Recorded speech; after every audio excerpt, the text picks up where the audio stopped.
Nah, coba kita amati aktivitas apa yang terjadi pada gambar. Yaps, betul. Aktivitas tersebut adalah aktivitas bernapas. Proses pernapasan manusia terdiri dari inspirasi dan ekspirasi. Seperti yang terlihat pada gambar, inspirasi adalah proses menghirup udara. Sedangkan ekspirasi adalah proses menghembuskan udara. Pada pembelajaran kali ini, kita akan mempelajari tentang sistem dan fungsi organ pernapasan pada manusia. Organ pernapasan manusia terdiri dari hidung, tenggorokan, dan paru-paru. Organ pernapasan manusia yang pertama adalah hidung, di mana hidung terdiri dari lubang hidung dan rongga hidung. Di dalam rongga hidung terdapat bulu hidung dan selaput lendir, di mana bulu hidung berfungsi menyaring udara agar kotoran tidak masuk ke dalam saluran pernapasan. Sedangkan selaput lendir berfungsi untuk mengatur suhu dan kelembapan udara sesuai dengan tubuh. Pada rongga hidung, udara yang masuk mengalami 3 proses, yaitu penyaringan udara, penghantaran udara, dan pengaturan kelembapan udara. Yang selanjutnya adalah tenggorokan. Tenggorokan merupakan saluran yang dilewati udara dari hidung menuju paru-paru. Tenggorokan terdiri dari paring. Paring merupakan persimpangan antara saluran makanan dan saluran udara pernapasan. Yang selanjutnya adalah laring. Laring menghubungkan antara paring dengan trakea. Bagian yang ketiga dari tenggorokan adalah trakea. Trakea merupakan saluran seperti pipa yang tersusun atas tulang rawan dan berbentuk seperti cincin. Yang terakhir adalah bronkus. Bronkus merupakan cabang trakea yang menuju paru-paru.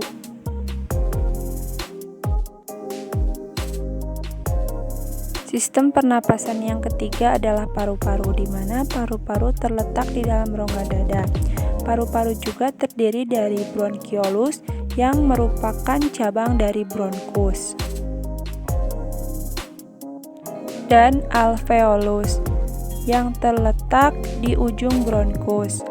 Alveolus ini berfungsi sebagai tempat pertukaran oksigen dan karbon dioksida. Seperti yang telah dijelaskan di awal pembahasan, bahwa proses pernapasan manusia terdiri dari inspirasi dan ekspirasi. Udara akan masuk melalui hidung, melewati paring, melewati laring, melewati trakea, dan melewati bronkus. Dari bronkus, udara akan masuk ke dalam paru-paru melalui bronkiolus. Udara akan berakhir sampai di alveolus, sedangkan di alveolus terjadi pertukaran antara oksigen dan karbon dioksida. Oksigen akan diserap oleh darah, sedangkan karbon dioksida akan dikeluarkan saat kita menghembuskan nafas. Berdasarkan otot gerak yang digunakan, pernapasan manusia terbagi menjadi 2 jenis, yaitu pernapasan dada dan pernapasan perut. Pernapasan dada menggunakan otot antar tulang rusuk, sedangkan pernapasan perut menggunakan otot diafragma. Saat pernapasan dada, pengambilan udara terjadi saat otot antar rusuk berkontraksi atau mengerut, sehingga tulang rusuk terangkat ke atas, menyebabkan rongga dada dan paru-paru membesar. Sedangkan saat kita bernapas dengan menggunakan perut, perut kita akan membesar dan mengecil.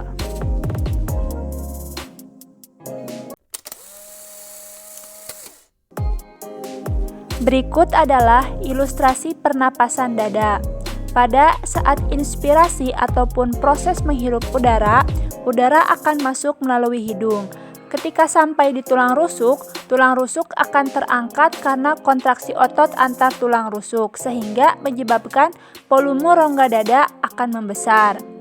Ketika mekanisme ekspirasi atau proses menghembuskan udara, volume rongga dada akan mengecil karena tulang rusuk turun, yang disebabkan oleh otot interkosta berelaksasi. Yang selanjutnya adalah proses pernapasan perut pada mekanisme inspirasi, di mana mekanisme inspirasi adalah proses menghirup udara. Ketika udara masuk melalui hidung, maka otot diafragma akan kontraksi dan otot diafragma akan mendatar, sehingga menyebabkan volume rongga dada akan membesar. Ketika mekanisme ekspirasi atau proses menghembuskan udara, otot diafragma akan relaksasi, otot perut kontraksi, sehingga otot diafragma akan melengkung ke rongga dada dan menyebabkan volume rongga dada akan mengecil, sehingga udara akan keluar melalui hidung. Terkadang kita merasakan bahwa sulit untuk membedakan antara pernapasan dada dan pernapasan perut, karena tidak bisa dipungkiri bahwa keduanya adalah suatu mekanisme yang memang dirasakan sama.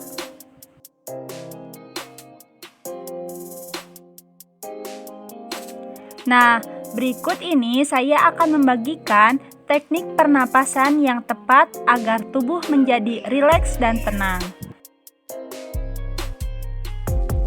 Yang pertama adalah pernapasan perut. Nah, pernapasan perut ini bisa mengakibatkan pikiran kita menjadi rileks dan tenang, di mana kita bernapas dari diafragma atau otot yang berada tepat di bawah paru-paru, dan dapat membantu mengurangi jumlah pekerjaan yang perlu dilakukan tubuh untuk bernapas. Yang kedua adalah fokus. Saat bernapas dalam-dalam dengan begitu fokus dan perlahan, ini dapat membantu Anda mengurangi kecemasan. Anda bisa melakukan teknik ini dengan duduk atau berbaring di tempat yang tenang dan nyaman. Teknik yang ketiga adalah equal breathing. Anda dapat melatih pernapasan yang sama dari posisi duduk ataupun berbaring, posisi manapun yang Anda pilih, tapi pastikan Anda merasa nyaman. Teknik yang terakhir adalah bernapas ala singa. Nah, napas singa melibatkan menghembuskan napas dengan paksa. Nah, proses tersebut akan mengakibatkan pikiran kita menjadi lebih rileks dan lebih tenang dan nyaman.